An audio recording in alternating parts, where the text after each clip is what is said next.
We begin the current Daf, Mesechta Yevamos Daf Kuf. We begin 9 lines down at the top of the Yemen, where we continue explaining the brisa from the previous Daf, which came into the discussion because we were talking about who are we chaylik begronis. It came up in the discussion regarding the taroibis of the kohen and the eved kohen. We didn't know whose child, and therefore we said that they take chaylik echad. That got us into a discussion regarding would we give it to the eved kohen by himself? We said manav shach. He said no, because we might be mal yuchsin from the chalukah, and that got us into discussion of 10 people that we don't give them a chalukah of truma of beis agronis, and this is what the Gemara continues explaining the discrepancy regarding different individuals if we send it to their home even, or if we don't even do that at all. Shiv corresponds by Kazi and Acheskel 10 times Daf Achem. Today's Daf. Some of the reasons discussed in today's Daf are why a kohen tamei does not receive a truma, and why a kohen aral does receive truma.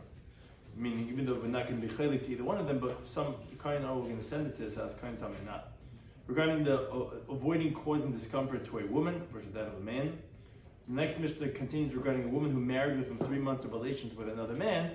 We don't know who the father is, the paternity of the child. So we begin Daf Kuf, 9 lines down the top of the Amud.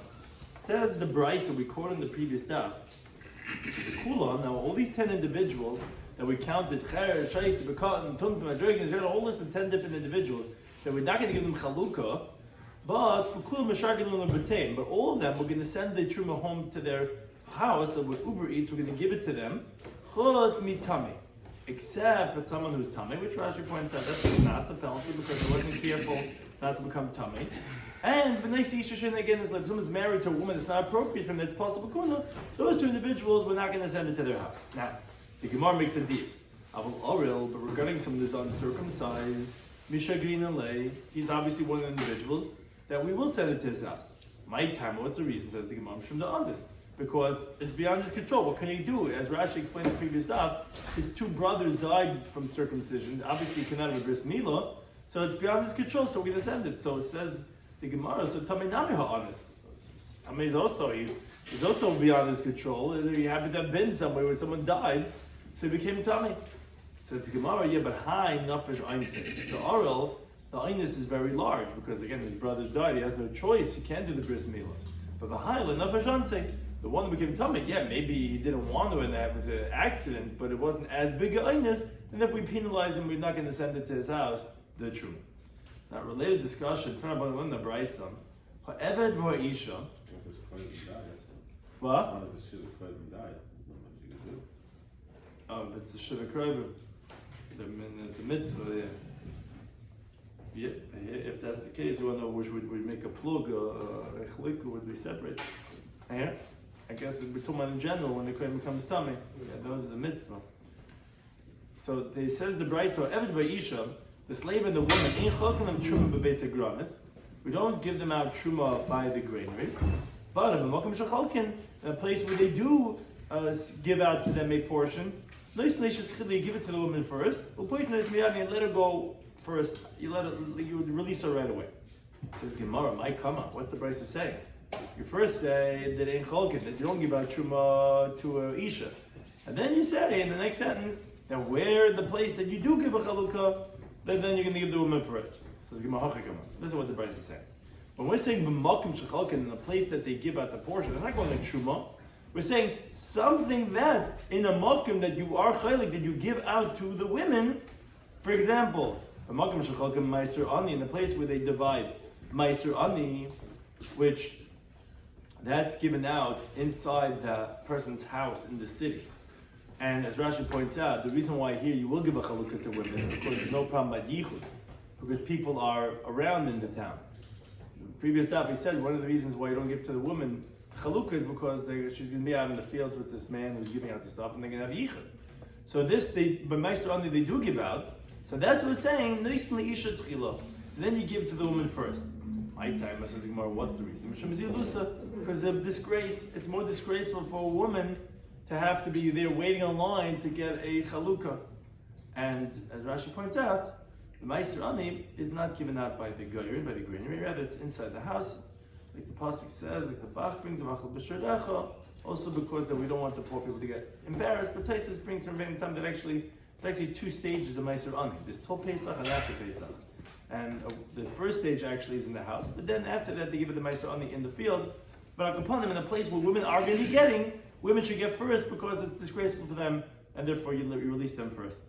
The later discussion based on the some of the obvious is Meresh in the beginning.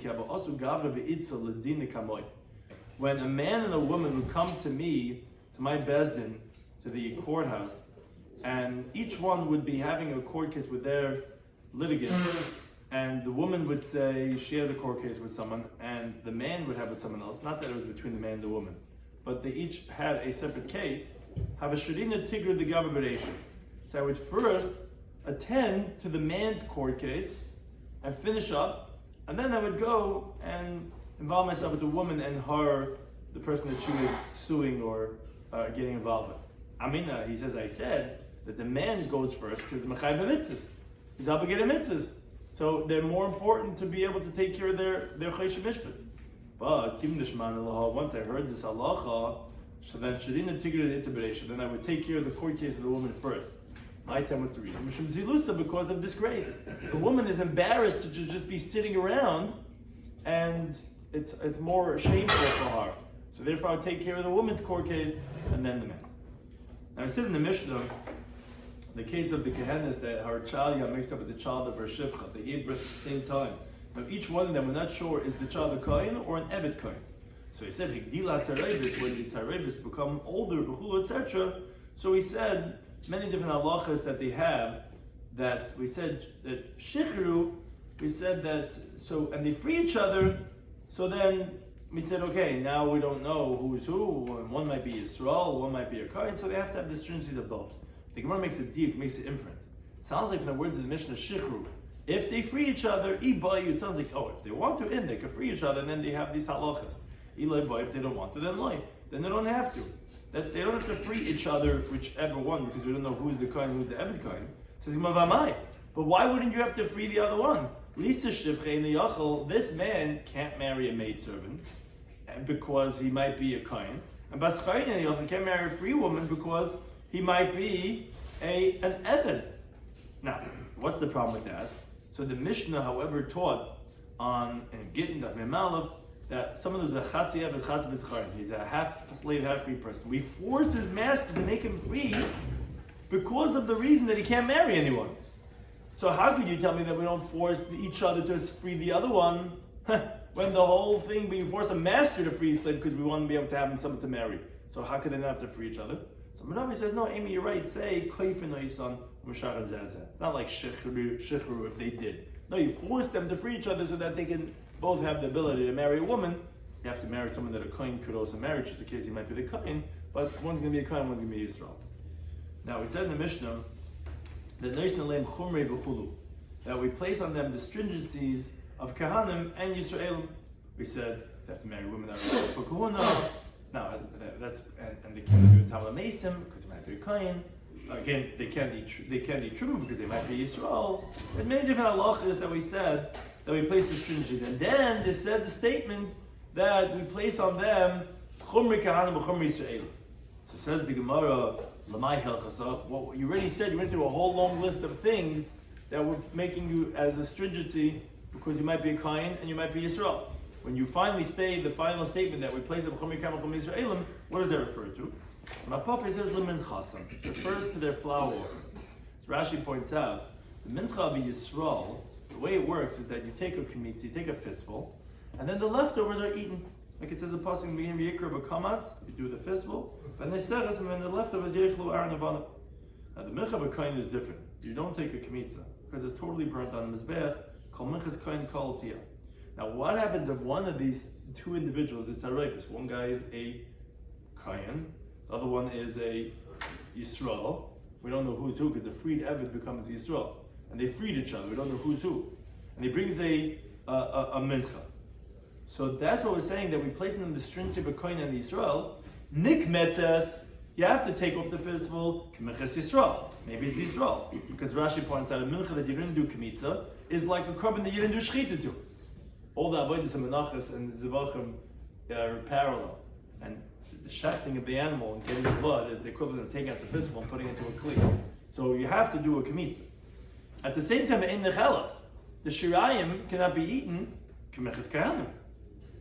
So maybe he's a kohen, and it has to be totally burned. You can't eat the leftovers. So Hakei says, so what do you do? So a kohen makes karbatzma. What you do is you do like this. You do the kmitza, and you sacrifice it on its own. But shirayim, the leftovers, which are usually eaten by Yisrael, but it might be a kohen, is burnt by itself. So you do the chumr of the kahanim, and do the chumras of Israel. Says the Gemara, how does this work? Ikud Khan, you could recite on this the problem, what's called kol shemimenu leishim, anything that from it you put onto the fires in the mizbeach, harehu, that makes the rest of it, bebal taktiru, not to sacrifice it. As Rashi explains, that how can you tell me that you're going to burn the shirayim? Maybe this is a mincha of a Yisrael, and we don't know who he is, he might be the Yisrael one, who is the freed slave. That makes it a bona fide shirayim. There's an isser of burning the shirayim. Where do you see such an isser? So it's interesting. The pasuk, the words of the pasuk are "Lisiktiru mimenu ishol Hashem." So that pasuk is actually in a pasuk that says, "Any mechu you bring, don't bring it chametz, don't bring the honey," and it ends up the pasuk says, "Don't burn from it a fire to the Hashem." So literally, the pasuk seems to be going on the honey and the chametz. But the way the Gemara darshans this word "Lisiktiru mimenu kama ishol Hashem" is anything that from it went on the isha, meaning that you already burned part of it. Something that's fit to burn, that makes the shirayim bebal taktiru. So l'siktiru mimenu, if it's ishul Hashem. Don't burn from it that already had stuff of it put onto the fires. So how can you tell me you're going to give me the chumras above? But you might, a chumrah of Yisrael is you're not allowed to burn the shirayim. So how are you going to burn the shirayim? So Rabbi Shloimy Schwartzberg says, you're right. The masik lahu l'shomeitzim. You know what you're going to do? We're going to burn it on the mizbeach as if it's firewood. The time I go to Rabbi Shloimy, he says, the whole isser of Baal Taktiru is l'reich nichayach yatamal. You cannot burn something that had a part of it that already was burned if you're doing it as a korban, as a pleasant aroma. Because Rashi explains, the words of Elam is after the pasuk of Leit Taktiru. That's qualifying that the Isabel Taktiru is only if you're doing L'Reich Nichayach. But you could put on this other element, let's say the Shirayim, if you're doing it as firewood just to, fuel the fires of the Mizbeach. As Rashi explains, this teaching of Elazim is in Zvachim and Avayin Zayin Ber Aleph. What happens if, let's say, the limbs of a Chattas get mixed with the limbs of an Eilim? Now the problem is one goes up on top of the bed, one goes on the bottom. So Elazar says, no problem, put them all on the top, and I'll look at the meat of the Chattas, which are really Shirayim, and you're not allowed to burn on the bed, as if it's wood. Because since you're not intending to burn it as a Haktara, it's not considered Haktara, and you're allowed to do that because you need to fix the Ivar Eilim, which have to be burnt on the top of the bed. Ivar Chattas are eaten. Ivar Eilim is supposed to be put on the fires.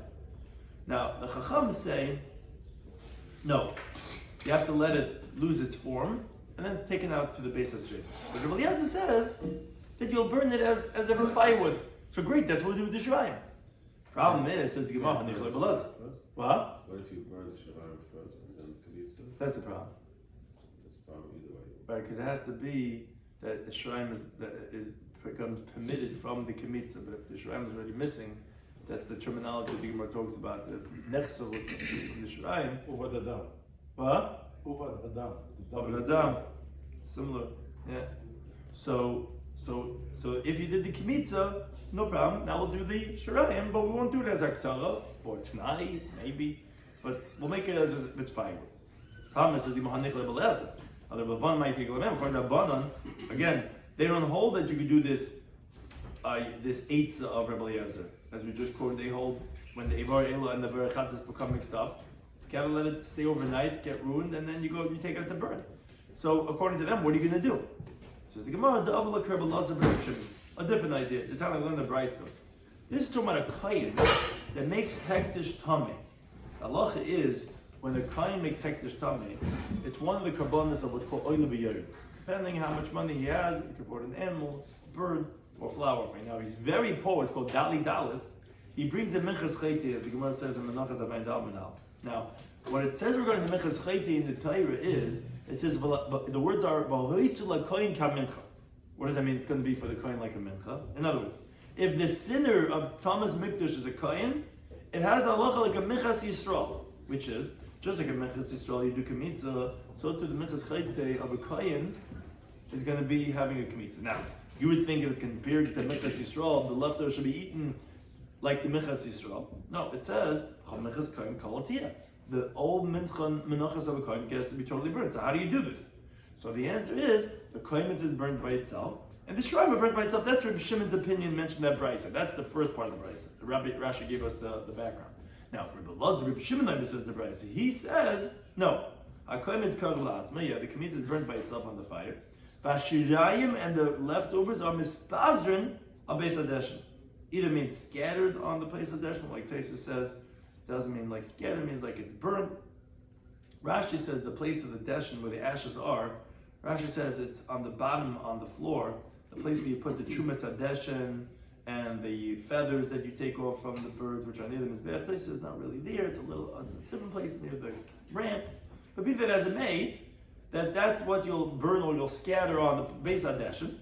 And that's what you could do with the Shirayim of this Kohen / Evan. Now, because as the Gemara points out, they don't disagree and say that the Shirayim are burned in that Brisa, and they don't hold that it's scattered all Beis Hadeshin. That's Elav Minchas Chayter Shekahana. That's specifically over there when a regular Kohen brings his flour offering for sinning regarding being Matam Mekdash, because they hold that all of that is the Basakravihi. All of that is supposed to be sacrificed, like the mincha of his nadab. Over here, where you cannot sacrifice it because, like we said, maybe he's not a kohen, and maybe it's bonafide shirayim which have an isabal taktiru. The Gemara for the Rabbanan would agree that that's what you do with the leftovers, that you'll scatter it on Beis Hadeshin. And again, therefore, those are two approaches the Gemara said. What to do with the Suffolk Evet, Suffolk Kohen, what you'll do with his mincha, we're going to do chumri ka'am chum Yisrael, which is you're going to do a kmitza, and then you're going to burn the other part. We said, how could you burn the other part? You're right, you want to do it because that's a chumrah, but it's a chumrah the other way too, because he might be Yisrael, and Yisrael you're not going to burn, baltik tilu. So he said, either we're going to do like Rabbi Lazar, which we're going to burn it as eitzim, as firewood, which that you're allowed to, and if you don't hold like Rabbi Lazar, you're going to be mispazer, Abeis Hadeshin, you'll scatter it on the place where the ashes are, of the other carbonates there on the side of the Mizbeach, and either one of those is a good approach to do for this Suffolk Evid, Suffolk Kain. Now we continue to look at the next mission and continue on a later discussion, again, regarding this when you're not sure about the paternity of the child, not sure who the father is, because of the confusion. Now, here it's not regarding because when the babies were born they were mixed up, here it's because of the same woman, but we're not sure who she was impregnated from, as the Mishnah says. If a woman did not wait 3 months since she was with her first husband, Benasas, V'yalda, and she gets married, she has a baby. Now, V'ain you do it. We don't know. Im ben Tisha L'Rishon, is this 9-month baby from the first husband? Im ben Shivlachan, this is a 7-month baby from the second husband. So she has a child. We don't know who the father is. Now, let's say she had other sons from the first husband and other sons from the second husband, and she has this son that was in between when she transferred from one to the next. So now when this son dies, the other brothers are going to do chalitza to his wife and not do yibum. Why? Like Rashi explains. The sons of the first husband are going to do chalitza because maybe he was a son of their father, but they're not going to do yibum because maybe he's the son of the last husband. And the problem with that is that he's going to be now their maternal brother, because they have the same mother, and not paternal brother. That would be actually a chiv of kares if they did yibum. And so the same thing as the sons of the last husband. They have to chalitza because it might be the sons of the same father. At the same time, it might not be, it might be from the first father, it might only be sons of the same mother, which would be a chiv of kares. Therefore, they do chalitza to him, not yibum. V'chinu lehem. If let's say they die, and he's a yavam, he's going to do to their wives, chalitza v'miyam, he's going to do only chalitza, and not yibum for the same exact reason, because he might be only the same mother, not the same father. Now, as we continue to the base, now the case gets a little more complicated. Let's say this Suffolk, we'll call him.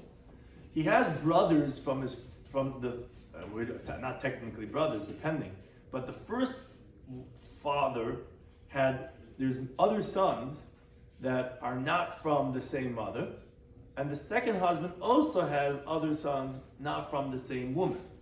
And we don't know which, obviously one of the fathers is his father, so one of these families are his brothers, but either way, it's not from his mother. His mother only had him. But the other families have other boys. So in that case, hu chalitza meyabim. Doesn't mean both, like Rashi says, oy chalitza meyabim. You could do either chalitza or yibum to the wives of this first one's sons. Because, as Rashi explains, if he's a brother, good, he's doing yibum. If not, well then she's unrelated to him, because he didn't have the same mother. It's only the same father, and either way it's going to be okay. So, for example, Rashi and Tosfos both point out it has to be that he's the only brother, because then there's no suffix Yevamos Daf. Because if he's not the only brother, yeah, the one of Shach, he's okay, he's not doing Isser, but he might not be a brother. She might be marrying someone else, and obviously one of the other brothers would have to do it. But if there's no other brothers, and this is a guy who dies without any children, then he would do it, and so too to the wife of the last husband's sons. And that's from him to them. And something is Behaim, the brothers, to him, echad chalitza v'echad meyabim. One will do chalitza and one will do yibum. Meaning, either the son of the first one or the son of the second one will do chalitza, and then the other one from the other family will do the yibum, as Rashi explains. If it's his Yevama, great. If not, so then she's unrelated. And there's no problem with Yevama L'shok, because the other family, one brother already did chalitza, so man of you're safe by doing yibum, the second one, to that woman. Now, another case. Let's say a little bit more complex. Let's say these two husbands that the woman was married to, Hayachid Yisrael ve'echad Kayin. One of the men was a Yisrael, and one of them was a Kayin. So it gets more complicated because again we don't know who his father is.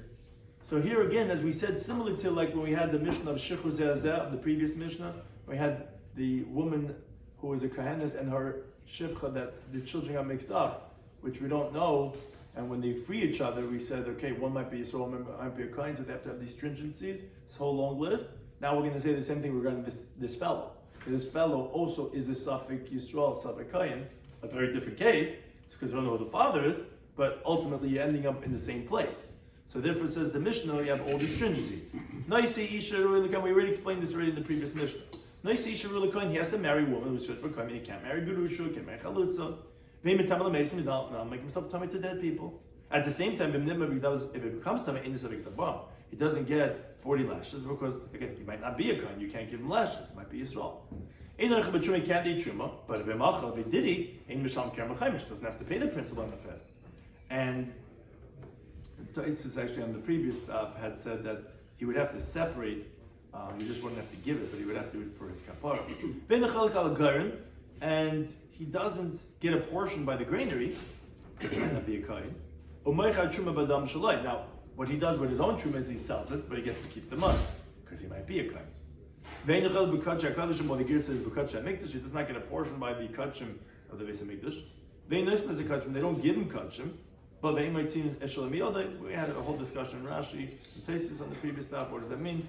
We don't take away his from him. If when he's slaughtering an animal, he doesn't have to give from the forearm and from the jaw and from the maw to the kayin. His firstborn animal should graze until it develops a blemish, because then he could keep it for himself, even if it's Yisrael. We put on the strings of Israel, which we already said on the Manaf that refers to their Menachos. Now, let's say, no, not that one was Yisrael, one was a Kohen. Let's say Hishnem Kahanim. Let's say both daddies were Kahanim. So, who Einin Aleihem? He has to act as an Einin for them, meaning obviously he's a Kohen. We just don't know which father is his father, but both were Kahanim. Now, so a Kohen does the Avodah, but stringently he has to act like an Einin, which is not allowed to do the Avodah, the day of the death, because he might be his father, and the day of his death he's forbidden to Tikachim. Maybe he is an Einin. So he does that for either one of them. And so to Vehem Einin Allah, they're also Einin for him, meaning on the day that he dies, this suffix, both the fathers are forbidden in Kachim. Now, the interesting question the Gemara is going to ask, how is it possible that both these fathers will be an Einin for him, that they're both alive when he's dead? Because if you're going to say that the woman was divorced from her first husband, then why would you say he cannot be mitame, which is the next halacha, who ain't mitame lehem, he cannot be mitame to them when they die, which would include the first father, memanavshach. If he's the first father's son, so good, so he's a son, he's mitame to his father, he's supposed to. If he's not his son, that means to say he's the son of the second one. The mother was already a Gurusha when she married the second Kayin. That would make him into a Chalal. And a Chalal is permitted to be Mitam Mason. That the Gemara is going to explain. That's going to be the Gemara's question. How is it possible that you're telling me that they're einin on him when he dies? That means both fathers are alive. How is it possible they're both alive? And that then you tell me who ain't Mitam, he cannot be Mitam to them. Why can he not then be Mitam to the first one? If Mamanashach should be okay to the first one. Be that as may, he cannot be Mitam to them. They cannot be Mitam to him again because maybe it's not his father, maybe it's not his son. And your Kain's not Mitam to someone's not one of his son relatives. Who ain't a Yodish a son? He does not inherit them because, as Rashi points out, the inheritors of either family will reject him to the other one, saying, prove that you're our brother. But they do inherit him because, as Rashi points out, who's going to stop them? Because this is monies that are in doubt, and they divide it between themselves, but no one else is going to say, hey, we have a right. It's one of our families. So they'll inherit him and they'll split it. Now this son, if someone hits or curses his father, he gets punished. This individual, if he hits or curses either one of them, is going to be exempt because you can't prove who is his father, so he doesn't get the punishment. Now, he comes into the mishmer of either one of these families to do that avodah, and neither mishmer could stop him, but he doesn't get a portion of the karbanis because each mishmer could reject him until they say, go to that other family, you're not our brother. But if both families were in the same mishmer, because there were 24 mishmers, each week was another mishmer, so the same week, then he does take one portion because I'm part of this week somewhere with one of these families. Now the Gemara makes a dig, which it did in the previous Mishnayos, that if we said, one of the cases was, if he had brothers from the first father and from the second father that was not from his same mother, the Mishnah said that then, if he dies, one family will do chalitza, the other family will do yibum. So the Gemara is making a diuk, the dafka michlitz. Specifically, the order was that one family will do chalitza, v'hadi yivume, and then the other family will have one brother that will do yibum to this suffix wife. But to do yibum first, and then let's say do the other family chalitza, no, that you can't do.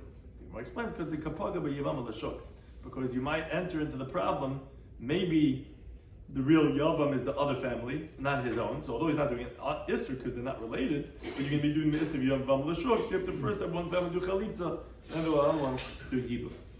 Now, relating to the halacha of the Mishnah, Amar Shmuel says the following halacha, it's going to relate back to the halacha of the Mishnah. He says, Asara Kahanim Aimdim. If let's say you have 10 Kahanim that are standing around, Upirush Echem and Bal. One of these 10 Kahanim, he slips off to the side, and he has Bia with a woman, and he comes back into the group. Havlat shtuki. The child is what's called a shtuki. We silence him. Now, the child is kosher because we know that he's a son of a kohen who had relations with a single girl, which that's not a mamzer, that's not a cholol. He's a kosher child, but he's a shtuki. Says, my shtuki. What do you mean he's a shtuki? What do you mean shtuki is usually a terminology when you don't know who the father is. You silence him, and it's usually a psul. What do you mean shtuki? So it says, if it means that you silence him from his father's estate, obviously, do you know who his father is? You don't know. It's one of these 10 Kahanim in this whole lineup. You don't know who he is. They have no DNA. So what do you say? No, what I mean to say is that we silence him from the halach of kahuna, meaning we don't let him do the avodah. Because Rashi points out, although regarding yichus, to marry a woman, we know he's a kasher, we know his father's a kain, but he would be supposed to do the avodah. Says, what would be the reason of this? Why would he not be able to do the avodah? Because Amakra, interesting pasuk. Pasuk is about Midbar. It's going to be for him, for Aaron, and for his children after him. Which actually, this is by Pinchas, actually. By Midbar later on, that for what he did. It's going to be for him and his children afterwards. Now, the word lazare acharav sounds like that it's recognizable that it's his children that are his. Loi ulazare acharav. What does that mean, zare acharav?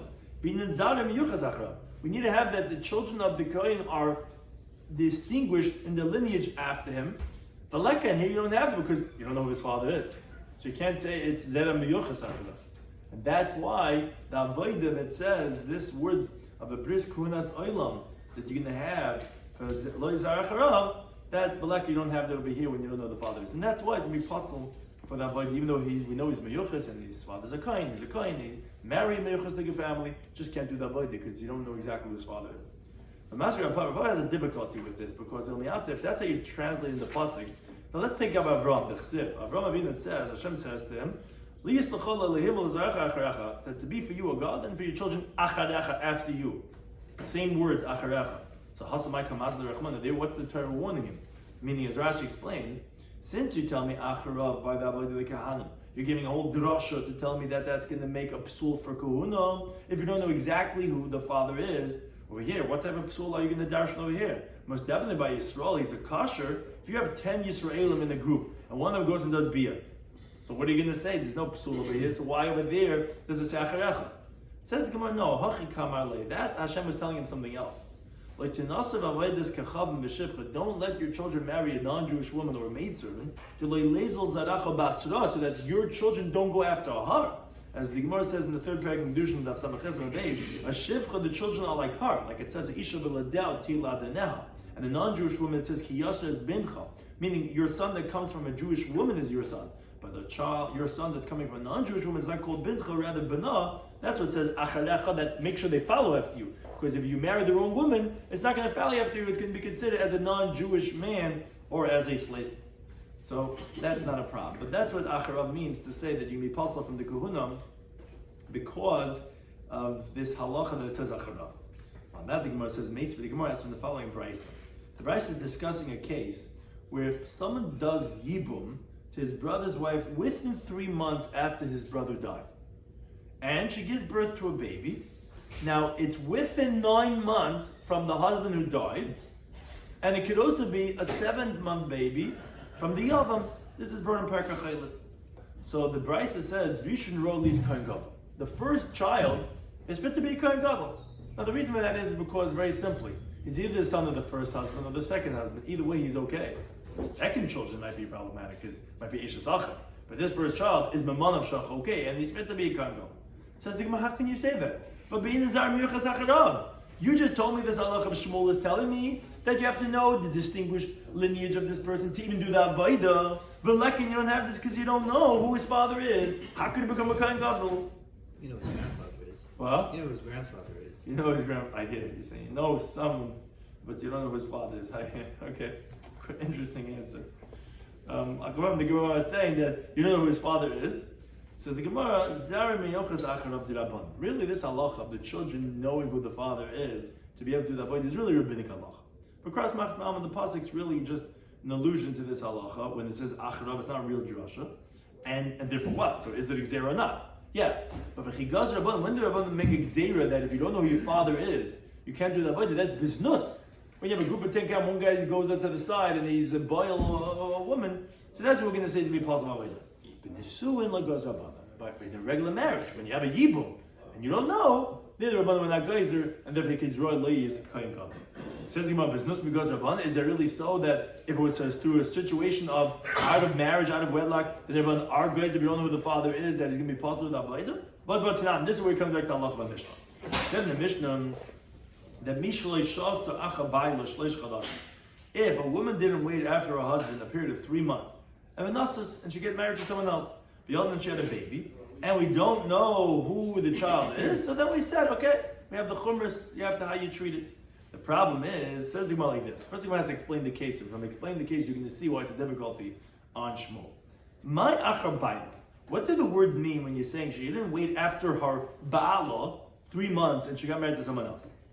Ilim, if you're going to say like the simple translation, achamisa's ba'ala after the death of her husband, ima sefer. Let's look further into the Mishnah. Mishnah said, in the case of when both men were kahanim, We say, who Einan Lem, he has to act like Einan them, it might be his father who died. Vein Einan Lam, and they have to be Einan when he dies. So it says the Gemara like this. Bishlem who Einan Lem, we understand that he could be Einan them. How could he be Einan them?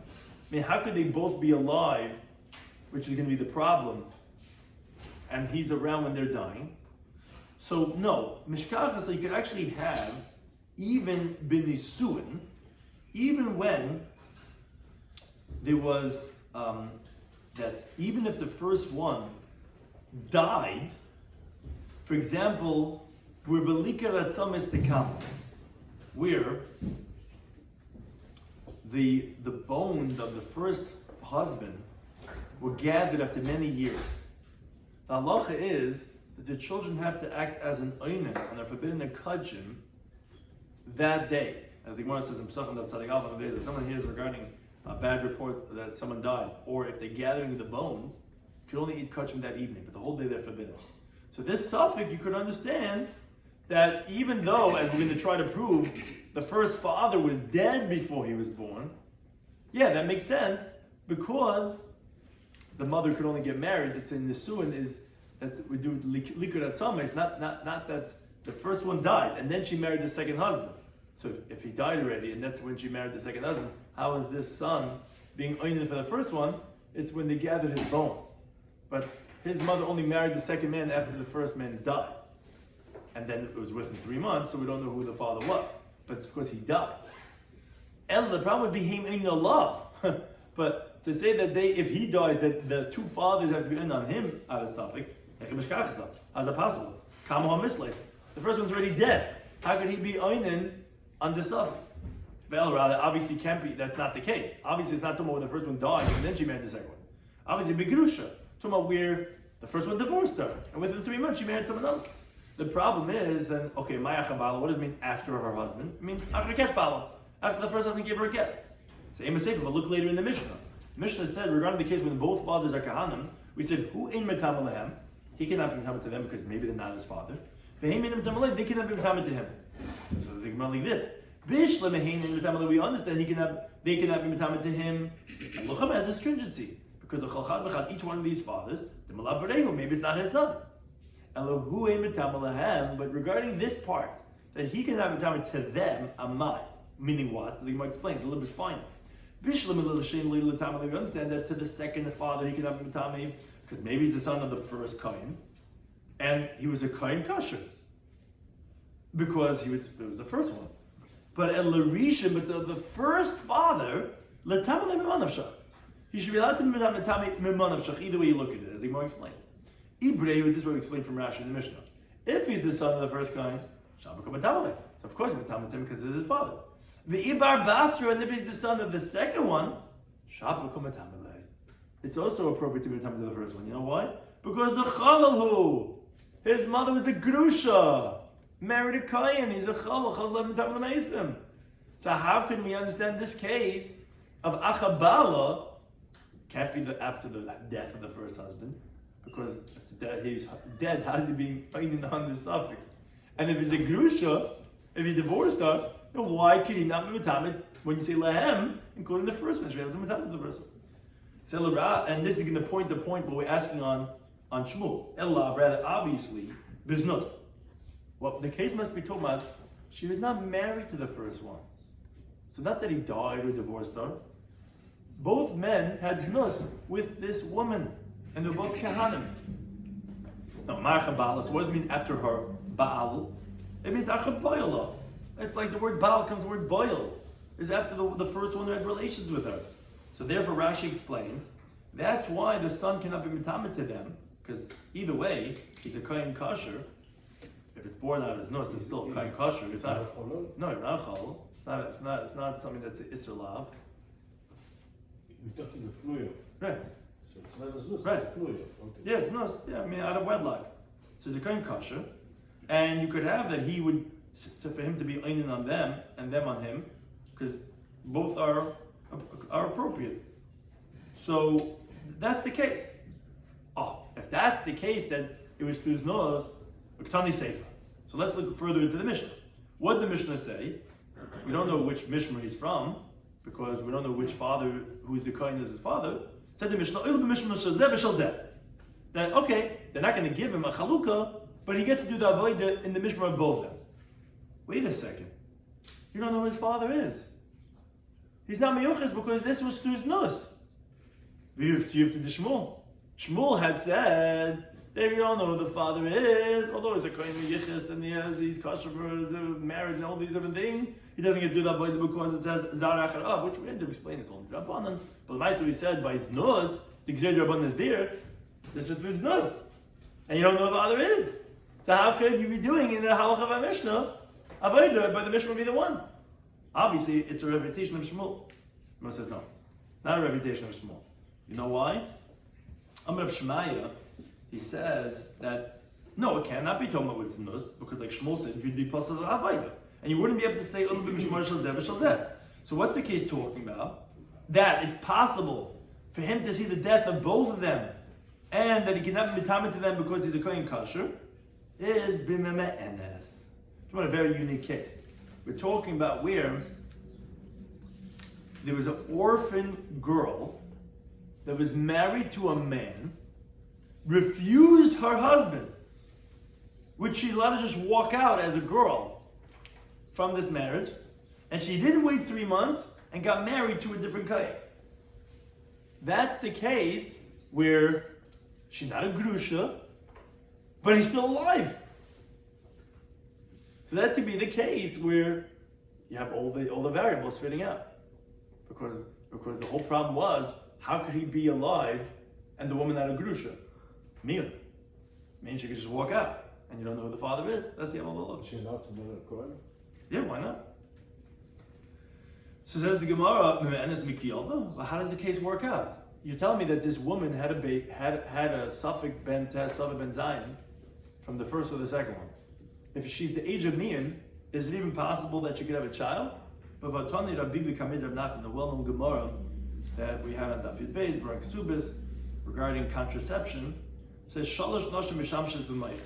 There's 3 women who could have intimacy with a mayich, like a cloth. They're allowed to put a cloth in the vaginal area so that they don't become pregnant. What are these 3 types of women? Katana, a minor; Mubarak, a pregnant woman; Umanika, a nursing woman. So the Gemara explains why. Katana, a minor, Shemitasa b'batamis, because she might become pregnant and die. Mubarak, a pregnant woman, Shemitasa ubar sandal, because her fetus that she's pregnant with might become a sandal. A sandal is that when the second fetus, somehow in Talmudic times there was the possibility that you could conceive when you're pregnant, and it's going to push away the form of the first one, and it's going to diminish the form, as the Gemara says in Daf Yomi and Aleph. So to prevent that from happening, they could use contraception. And Menika, a nursing woman, could also Shemitigmalas b'naviyamas, because what happens is she might become pregnant as she's nursing, and then she's going to stop her supply of milk, and her child's going to stop weaning, and he's going to die. So these 3 women are allowed to use contraception when they're having intimacy. Now, Bezer Kitana, what's a minor that will become pregnant and die? Is mibas achas asara shana b'yim echad ad bas shteim eser shana b'yim echad, from age 11 till 12. That's the age when we're concerned she might actually become pregnant and die, because pachas became a yesal came. If she's younger than 11 or older than 12, the shemesh is kedarka b'lachas, then she has regular intimacy. That's the remeir. But in the age of 11 to 12, that's the age that we're concerned she might actually become pregnant, but not strong enough, and it might kill her. The sages say no, achas of achas of shemesh kedarka b'lachas. It doesn't make a difference what age. She can have regular intimacy. Women of Shemaim Yirachim from heaven, they'll have mercy. Shema says until Hashem b'som Hashem. That Hashem guards over the foolish ones, and what can we do? But al kapanim, regarding Miyun, a girl who is already 12 years old cannot do Miyun anymore. So Miyun, a refusing of walk out of marriage, is only under 12.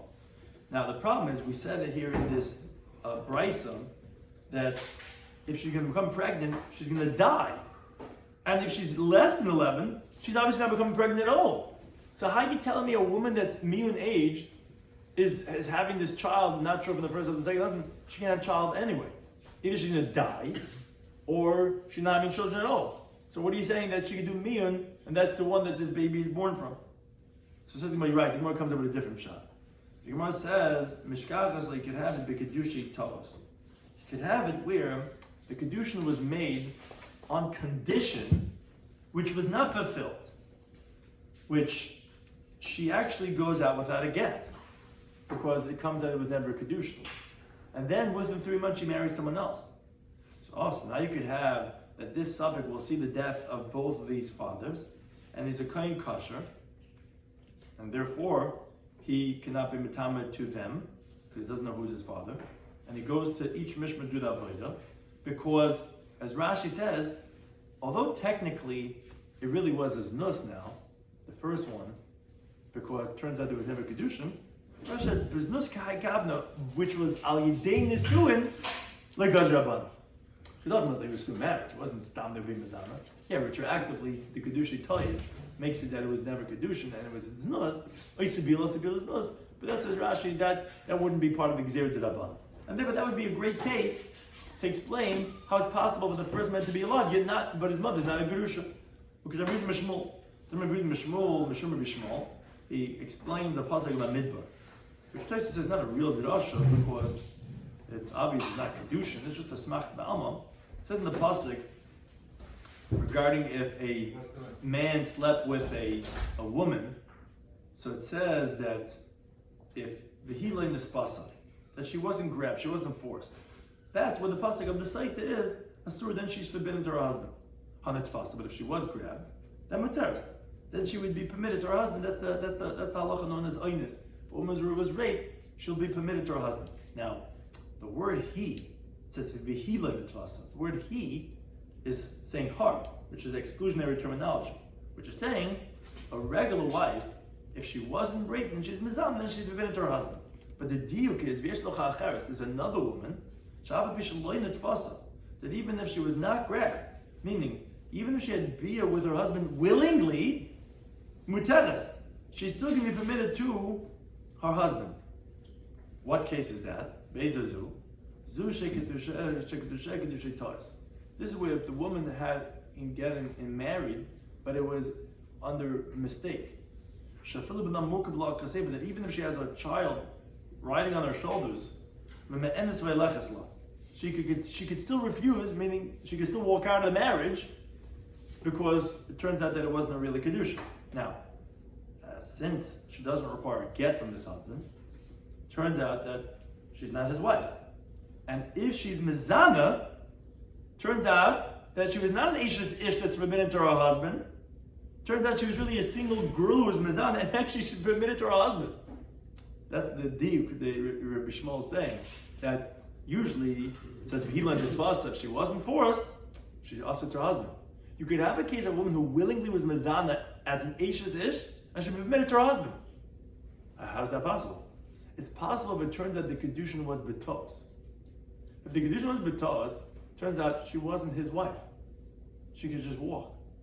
And now she can get married to her husband and be permitted to her husband because it was kedushin. The Torah says it's not you don't need a drasha. It's really, we know it's not kedushin, so you don't really need a drasha. But it's a smachta ba'alma for this halacha back upon him. Same thing would apply in our sugya too.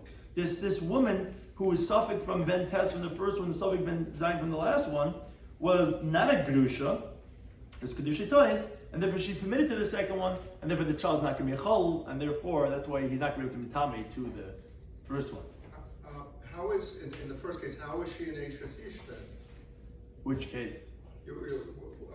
What you were saying that in the case that she's allowed to go back to her husband. She's not. You're right. That's why, because she's not really. She's not really. Exactly. She is, but she's not. She's married. She's been with this guy for 3 years. It turns out kedusha toys that she wasn't really married, and therefore she's allowed to go back to him because it's not really. It wasn't really married. So obviously, thank you for any time for hosting us.